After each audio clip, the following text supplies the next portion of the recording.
Welcome, Dr. Poonam, and welcome to our members to another expert chat session.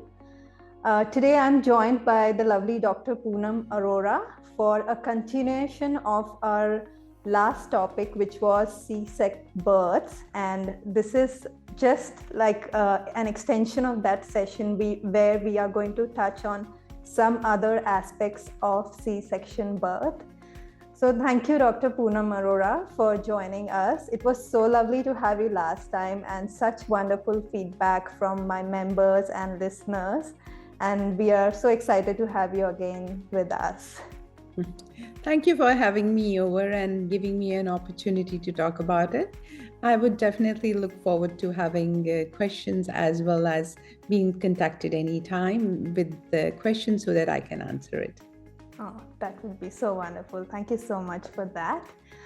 So last time we touched upon what a C-section birth is, maybe what happens in a C-section birth. Mm-hmm. Today, let's start the discussion by just understanding for a C-section birth, what are the risks that you probably chat to a mother about in a C-section birth.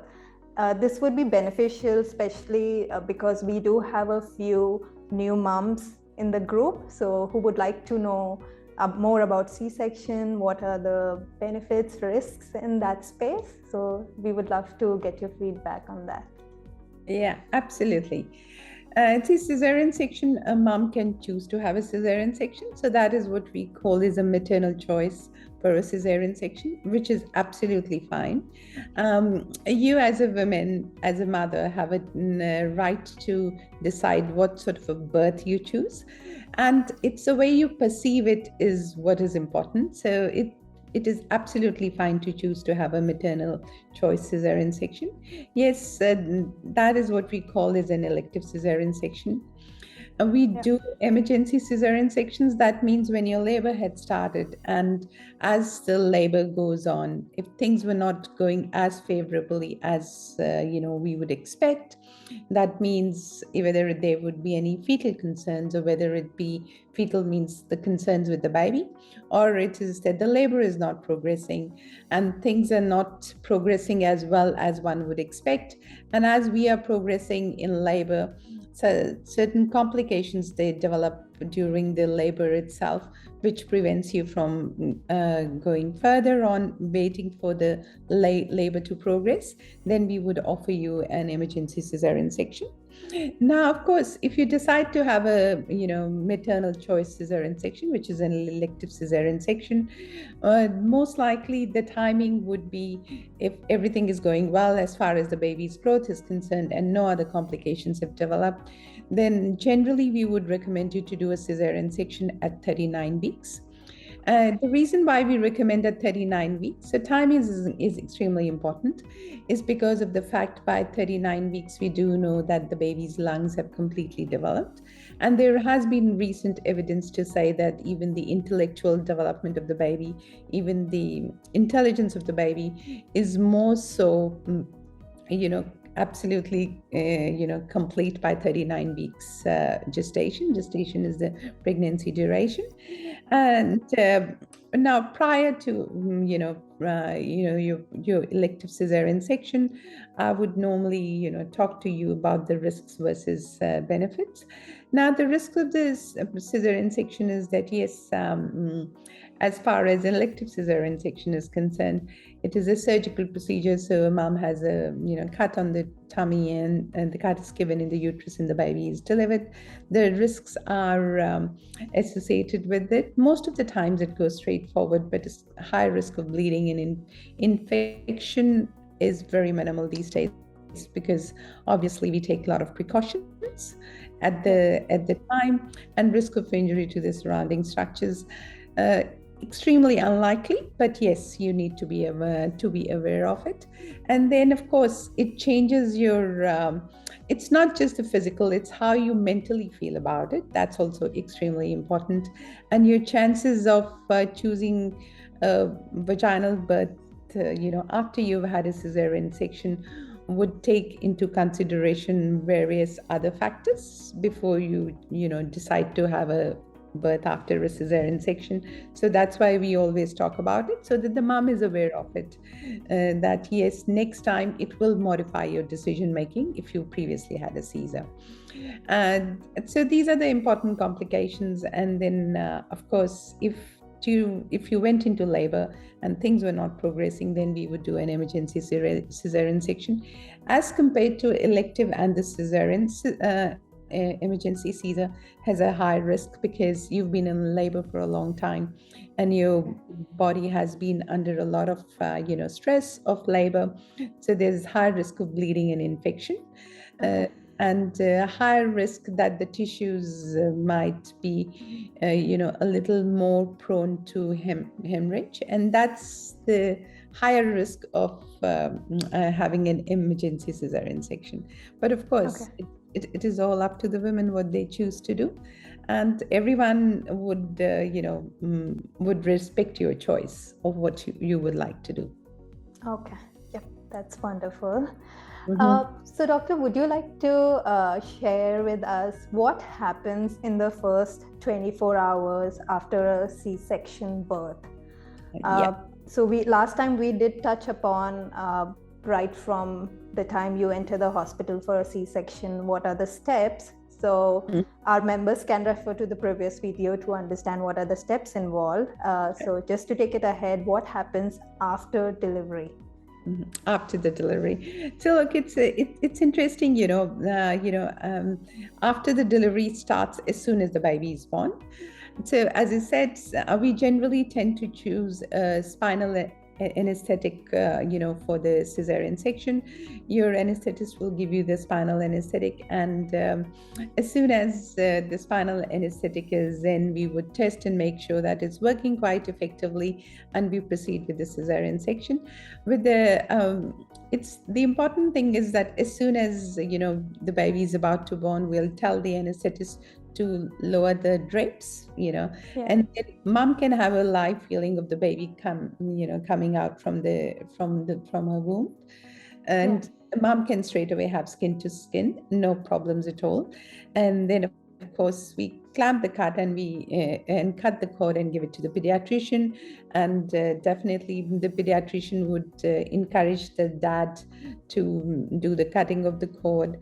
And of course, straight away we would encourage the breastfeeding. So as soon as the pediatrician has checked, we give the baby to the mother, but somebody is definitely holding the baby so that there's a minimum risk to the baby. And then breastfeeding is encouraged straight away.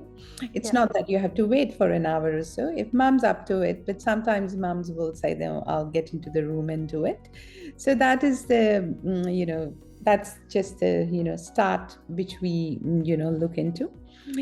Now the other main important thing would be the as soon as mom goes to the maternity room where she is staying, we would definitely have pain relief on board. So pain management is definitely very important.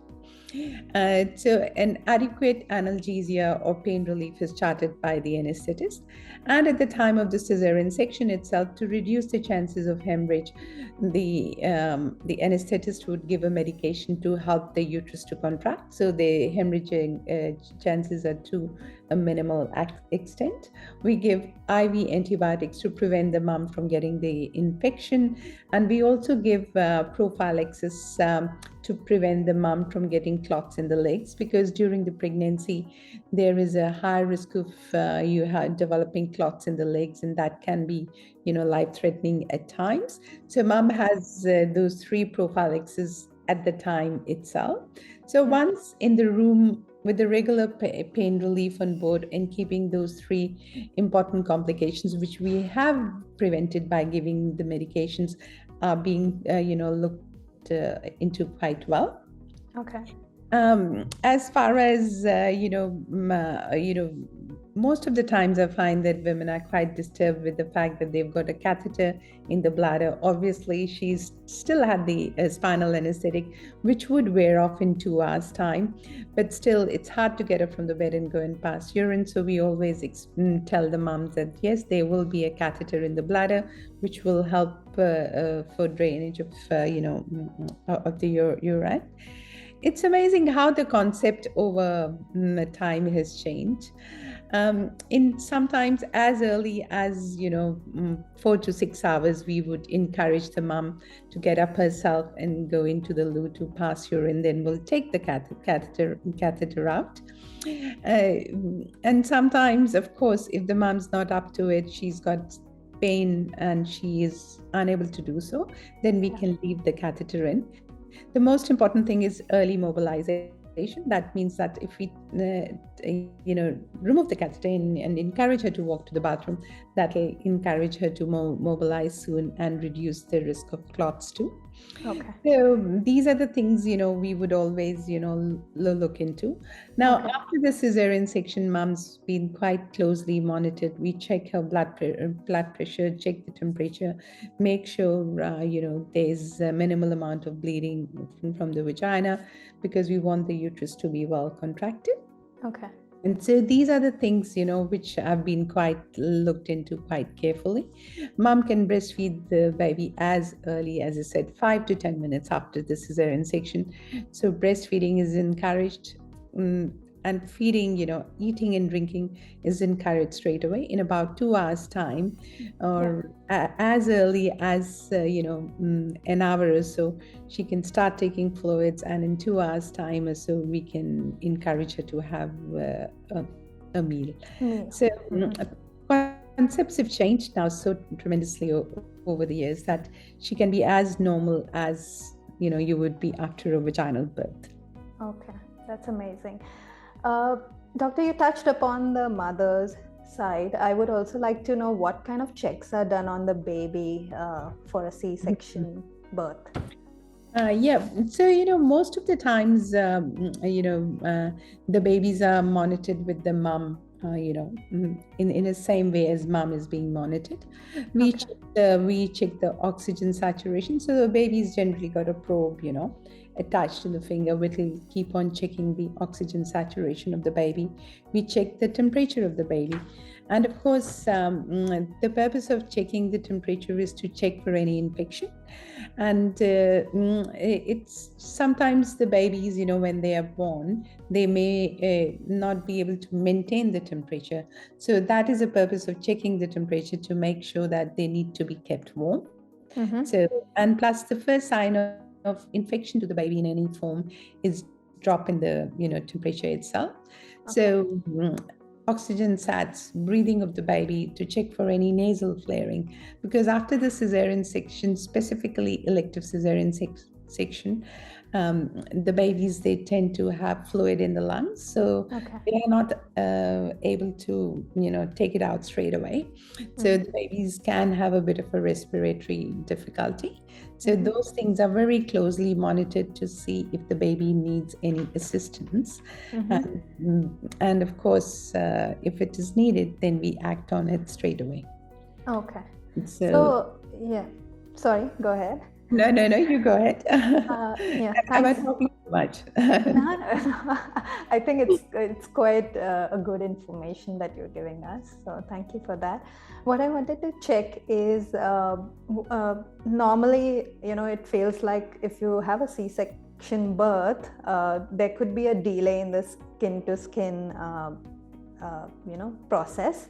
So in your experience, how much time does it take for the baby to be checked, or just after the delivery, the baby is put on your chest to feed, or are they checked first and then put on your chest to feed? So how much duration does it take? Does it like 10 minutes, 20 minutes for the check? Is it check first and then skin to skin, or can it be skin to skin and then check? How does that work?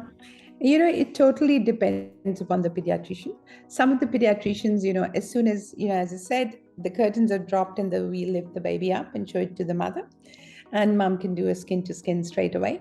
And some pediatricians are, more than happy for us to clamp the cord, and they are quite happy to be given to the mom straight. But some of the pediatricians would say, no, I would like to check the baby quickly. So it depends upon the condition of the baby. If the baby is breathing well and the baby is crying, there aren't any signs which would make the pediatrician worry about anything sinister, then we Okay. just do it straight away. So maximum time for checking in, handing it back to the baby in case it is not done straight away would be 3 to 4 minutes. That's the max. So he'll quickly check the baby, wrap the baby in the blanket, and give it to the mom, and then mom straight away can put it on the breast if she feels like. But Okay. most of the time, having a baby is the most joyous moment of your life. I think the parents, they'll like to, share the skin to skin more and, bond with the child rather than, want to waste any time in anything. Yeah, Yeah. that's very true. Okay, thanks for that information on the checks with the baby. And Doctor, would you like to let us know what's the recovery like in a C-section and what extra care needs to be taken in this kind of a birth? Yeah, sure. So, as I said, the dressing is, onto the tummy where the incision site is.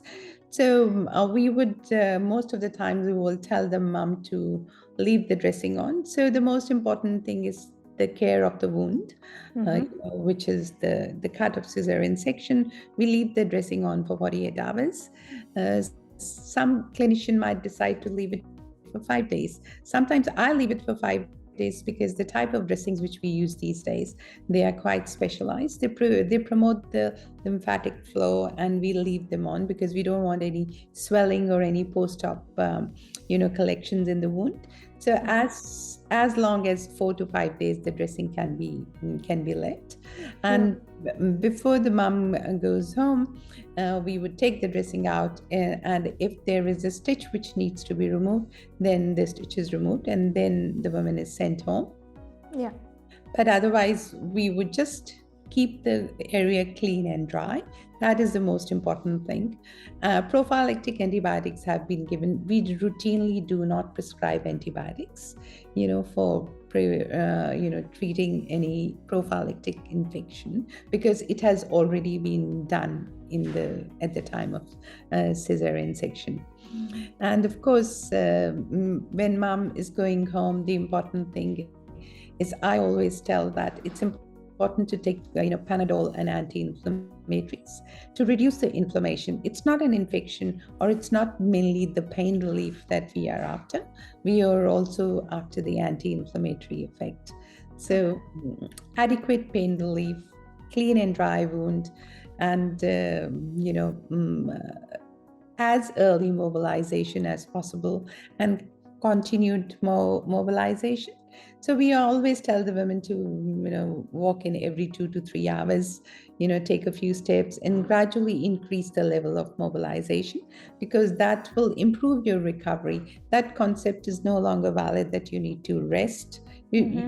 You don't need to run a marathon, but of course, definitely gradually increase your level of activity so that it prevents you from getting clots. It's your recovery much quicker, and it improves your blood flow through the incision site too, because your tissues are actively working. Okay. Just wanted to ask, you mentioned prophylactic antibiotics. What do they do? Are they for clots, or what's the Well, purpose? yeah. So, antibiotics are to prevent the infection. Oh, okay. Yeah. To prevent you from getting the clots, we give you, anti-clotting medications. That means that's Clexane, which you would feel that the mom say, "Oh, I've been getting an injection every day," which is given subcut. It can be given in the thigh, and that is to prevent the mom from getting clots in the legs. Because sometimes the clots in the legs, they can, travel through to the lungs, and mom can have serious complications. That's why it's important that she mobilizes and she takes preventative anticoagulation or preventing of the clots.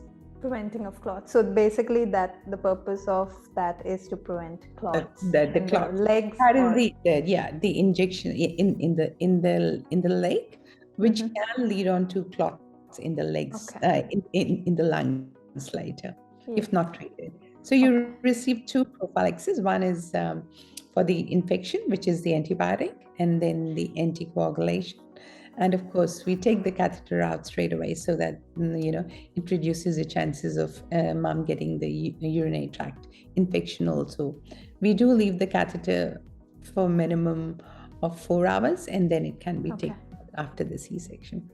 Okay. So, doctor, in your view, in how many days does mom get a little bit normal and can move around and does not have difficulty getting up? Because I've sort of heard from friends who have undergone C-sections, so sort of getting up from bed and sort of lifting your baby in those early days can be a little bit difficult. So Yeah, how sure. long in your experience does it take? So look, some as I said, it is it's more of a positive reinforcement. How soon we can think positive and get moving is the most important thing. Okay. And of course, the other important thing which I find helps is debriefing the mom, specifically if she's had an emergency cesarean section. Because you have not planned the birth that way, but it has happened. So debriefing and looking into the mental health of the women is very important. So if we address the physical as well as the mental aspects while the woman is still in the hospital, I think that is a key to a quick better recovery. Yes. A quick and rapid and more positive reinforced recovery. Okay, yeah, that's wonderful. So, doctor, do you have any tips or any extra care suggestions for C-section moms based on your experience? Because sometimes moms can take it working around the house too quickly. So, in your experience, do you come across cases where moms have taken it too much, too quick? Any tips or any suggestions for them on their recovery? Yeah. See, I would say that do things to your capability. There is no set targets, or there are no set sort of benchmark you need to reach. You need to have your own benchmark and gradually move towards it. It's absolutely okay to sleep during the day with the baby if the baby is sleeping, and then do things later when you are able to. So I would always tell the women, do things to your capability and gradually move towards the early mobilization. And of course, the positive thinking and looking after yourself, your lack of sleep, your tiredness. So making sure that you continue to take your vitamins, continue to do things as you were doing while you were pregnant. Looking after yourself. Looking after yourself is a key to a better recovery. Adequate rest, adequate vitamins, adequate iron intake, and mobilizing. These are the 4 things I would say are the key to good recovery. Okay, awesome. My last question on this topic would be in terms of the scar care, so the cut care. So what are the signs that women need to look out for, and how often do they get checked? Like once they are home, I know the MCH nurse might visit you, so she'll check you. But in what cases, probably they need to go and check with their GP or just call their OB. So what are the signs that they need to look out for? Yeah, sure. See, the most important signs to look out for is signs of infection. Okay. And the most important thing is a pain relief option. If suppose initially you did not require pain relief, but all of a sudden you feel that the pain has come back, then that's one of the signs of infection. Is there a collection under the wound? So, and then get it checked, either by your GP or your obstetrician, never hesitate contacting your obstetrician or your GP in case there has been increasing pain, or there has been discharge, or you feel that along the wound the redness has increased, or there has been a lump formation. So these are the signs which you need to have a look at yourself and act on them promptly, rather than waiting for days to act on it. So increasing pain, increasing change in the physical appearance of your scar are the two important signs which will prompt you to seek help. Okay, that's wonderful. Thank you so much.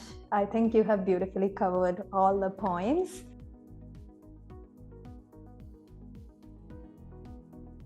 Yeah, doctor, I just want to ask as well, because with the C-sections, right? Is there anything after the recovery time? Is there anything that we have to eat or not supposed to eat? Like, I know my parents always tell me, like, oh, try not to eat anything too much, like seafood, that kind of stuff. I'm not sure if that's true or not. Look,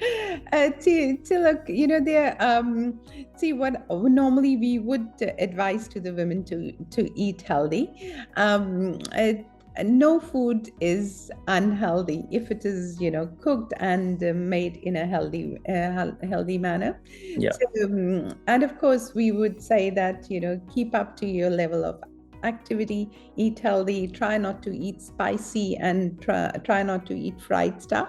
Gotcha. Because, it's not very good on to even your tummy. After you've had a cesarean section, it can take a little while for your motility of the gut to return. That means that you might feel a bit distended. Your tummy may not be able to, maintain the motility to an extent that it can digest that too. So I would say that eat healthy, and eat anything which you enjoy eating. You don't have to restrict the foods as far as eating is concerned, but eat in a healthy manner.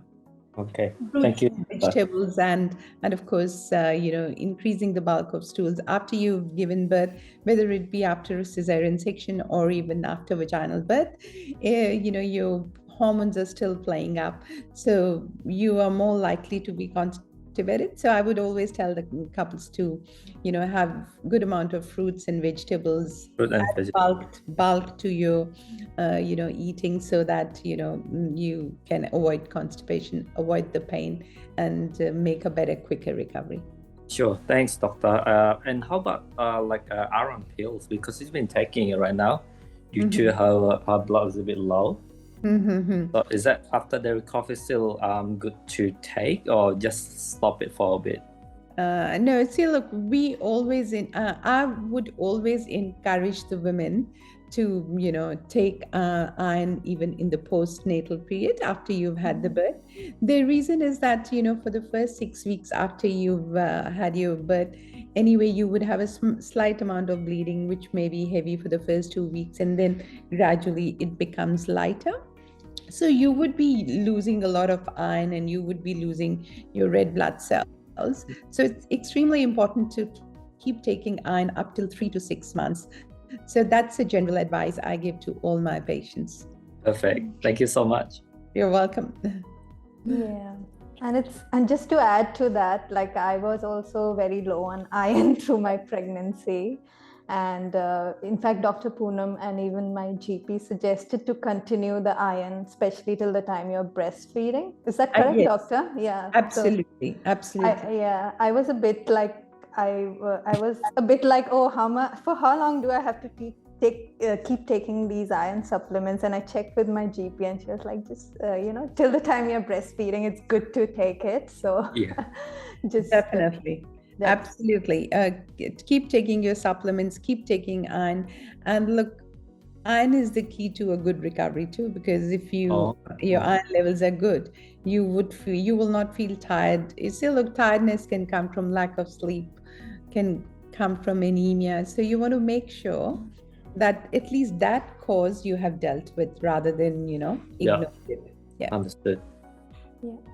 Awesome. There is Sheetal who has asked a question. Thanks, doctor. Almost all questions have been answered. I would like to know the recovery time and the overall recovery of the wound. So, what's the time frame? See, look, in about 6 weeks' time, when you go for your 6 weeks check, you would realize that all the swelling around the incision site has completely settled down and the healing has occurred quite well. And of course, the important thing is to, around second or third week, I would say to wear a tubie grip. Tubie grip will just keep your muscles together and improve your blood flow and would make the wound healing much more faster.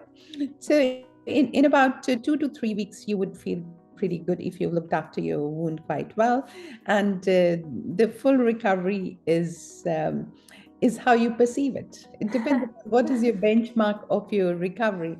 Your recovery benchmark is a positive thinking, able to do all the activities, and then the wound is being looked after and it's not infected. So total recovery, I would say 3 to 4 weeks. That's the max. And of course, as far as the driving is concerned, that's a question I asked many times.